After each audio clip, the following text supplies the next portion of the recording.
continues to watch daily. I can't believe this. I'm actually putting the microphone off. Usually I'm putting it down. This is a first for me from a small little lady. And my spirit made me that good peace means a woman.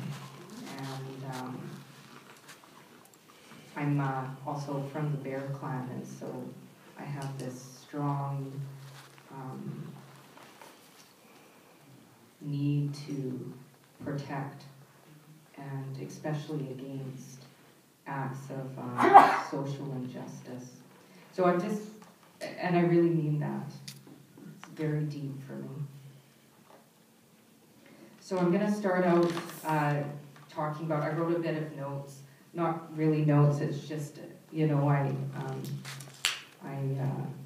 tend to go off, so I just kind of wanted to keep on track. So I wanted to talk a little bit first about my family history. I have a really interesting family history.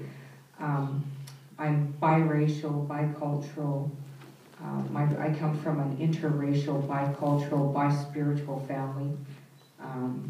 My father was a Holocaust survivor from Holland who came to Canada after the war. And my mother was a Lakota woman from a community, my community, Woodmount Lakota Nation in Saskatchewan, Treaty 4 area. And just being born into that very dynamic history of oppression from two sides of the world, it gave me a different perspective on things.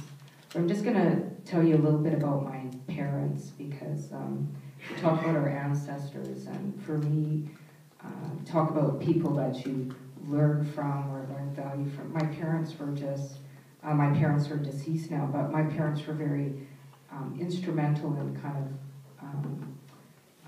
I guess, who I am today and the kind of views I have, and how I see myself as a person, as a mother, as a woman, as a community member.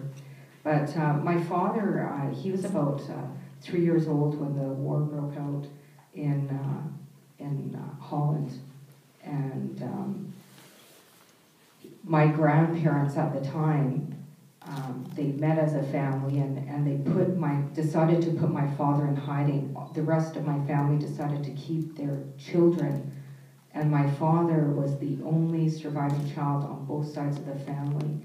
And my grandparents who survived the war were 2 of 5 surviving members on both sides of the family. So after the Holocaust, my father was the surviving child, and then I had 4 other surviving relatives.